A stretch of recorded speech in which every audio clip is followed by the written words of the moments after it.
Hello and welcome. Today we're heading to a truly special place.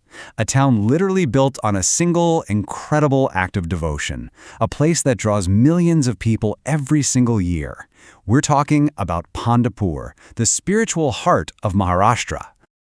Have you ever felt like you need a journey that's, more than just a trip? Something that really speaks to your soul? If that's you, then you are in exactly the right spot. We've put together a super simple guide for what can be an incredibly profound experience. So, our destination today is Pandharpur.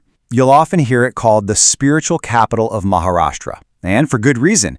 It's a huge pilgrimage center, and it's all dedicated to Lord Vitthal. By the way, you'll also hear people call him Panduranga. Same deity, just another name. Okay, so here's what we've got lined up.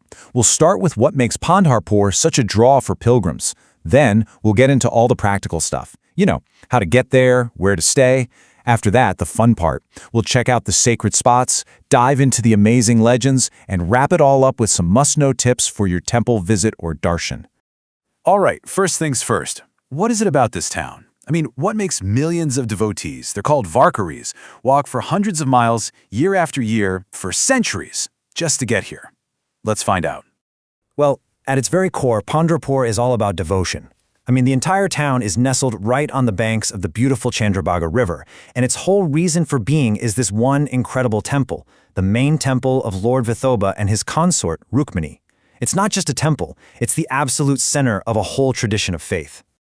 Okay, so you're probably thinking, I'm in, but how do I get there? Don't worry, we've got you covered. Let's break down the journey into a few really simple steps. So getting there is actually pretty easy. It's basically a three-step process. First, you need to get to the city of Solapur.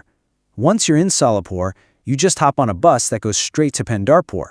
And then, when you get off the bus, you grab an auto rickshaw, and boom, you're at your hotel.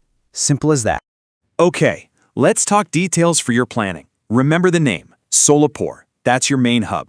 It's about 70 kilometers away, and it's also got the closest major train station.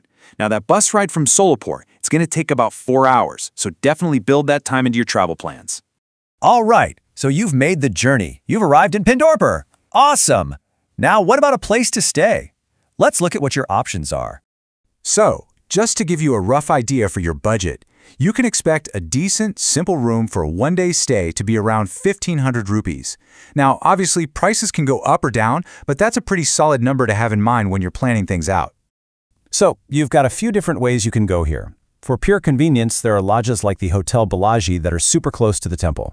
You can also check out the official options from the Shri Vitthal Rukmini Trust. Those are always a safe bet. Or hey, if having a restaurant on site is important, there are plenty of hotels about a kilometer or so away from the temple.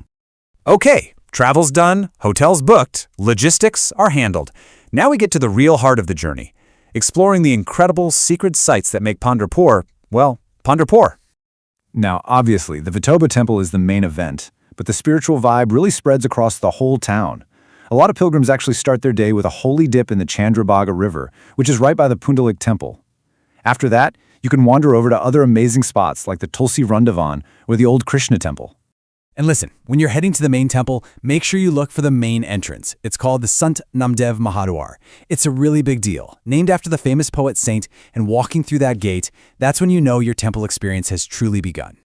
To really get Pandharpur, you have to know the stories behind it. It feels like every single stone here has a tale to tell. So let's dive into the one core legend that gives this entire place its deep, profound meaning. Just read that for a second. The Lord waited on a brick for his devotee. That one sentence, it's everything. It perfectly captures the most important legend of Pandharpur. We're talking about a story of devotion so powerful, so pure, that God himself was happy to just wait. So the story is all about this guy named Pundalika. He was completely 100% devoted to taking care of his elderly parents. Lord Krishna, appearing as Vitthal, was so impressed by this that he showed up right at Pundalika's door. But here's the crazy part.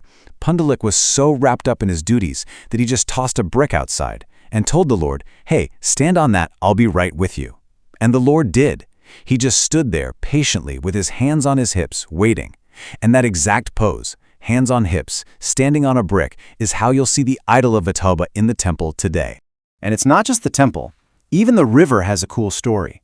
So its actual name is the Bhima River, but right where it flows through Pandharpur, it makes this perfect, beautiful curve, just like a crescent moon. And that's why everyone there lovingly calls it the Chandrabhaga, which literally means the arc of the moon. How cool is that? Okay, last but definitely not least, let's talk about the practical side of your visit. These are some super important tips to make sure your darshan, your time inside the temple, goes as smoothly and beautifully as possible. All right, let's wrap up with a few absolutely key tips. First, book your darshan slot online ahead of time. Trust me, it'll save you a ton of time. Second, you have to bring a government ID, like an Aadhaar or voter ID. Third, and I'm serious about this one, no mobile phones are allowed inside, at all. Now, there is a free pass you can get, but just be prepared for a bit of a wait. And lastly, there are special counters to leave your shoes and any valuables. Make sure you use them. So there you have it, our guide to Pandharpur, a place where faith, history, and pure devotion all come together. It's a powerful reminder, isn't it, that sometimes the journey itself really is the destination. And that just leaves one question for you to think about. Where will your faith take you next?